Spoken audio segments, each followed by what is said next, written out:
Alright, so got this from Amazon. It was like 50 bucks all in. I just do electrical work, so I didn't need nothing too crazy.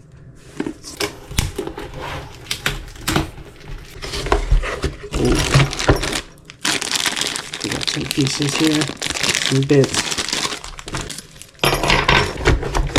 It's got a proprietary charger, I think. Okay, here's a battery. Full already in the box. Looks pretty nice. Kind of feels like a DeWalt.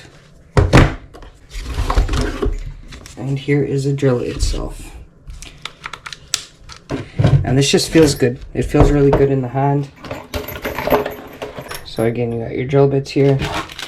Came with some bits, some standard bits, some socket adapters. But yeah, once again, full battery, nice in the hand. Do a little light down here. All together goes nice. Okay.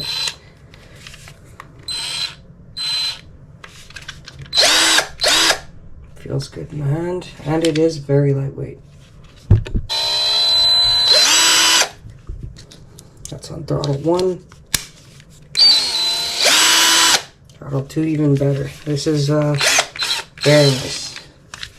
I think it's going to be a nice unit to use. Amazon, like I said, under 50 bucks if you're in Canada. Thanks for watching.